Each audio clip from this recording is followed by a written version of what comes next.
Doji spinning टॉपच्या जवळपास सारखाच आहे. ओके.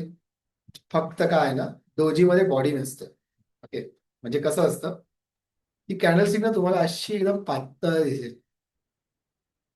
अशी दिसेल एकदम पातळ. ठीक आहे. त्याला बॉडीच नाहीये.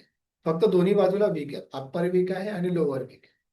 डोजीचा पण उपयोग इनडिसिजन कॅन्डल सारखाच आहे. जर कॅन्डलस्टिक अशी फॉर्म झाली, आपल्याला काही निर्णय नाही घ्यायचा.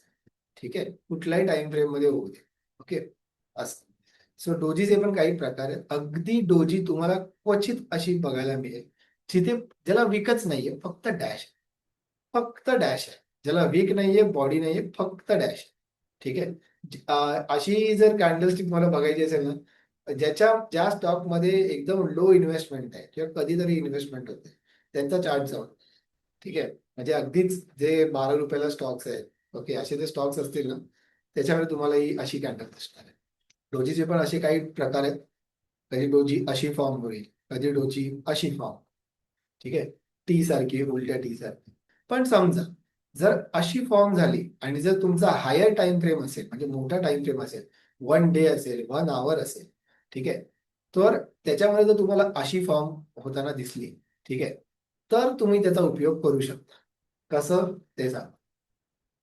मार्केट असं खाली पडतंय आणि आपला हायर टाइम फ्रेम आहे 1 आवर, समजा 1 आवर धरूया. 1 आवर वरती जर तुम्हाला अशी कॅन्डलस्टिक फॉर्म झालेली दिसली, एकदम मोठा वीक आणि बॉडी नसलेली, सो मेजॉरिटीली असे चान्सेस असतात की मार्केट वर जाण्याचे.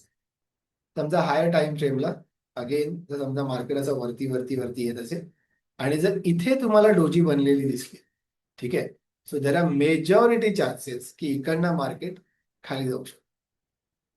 ठीक आहे. सो पण हायर टाइम फ्रेमला, ठीक आहे, मोस्टली हायर टाइम फ्रेमला कॅन्डलस्टिक पॅटर्न ओके.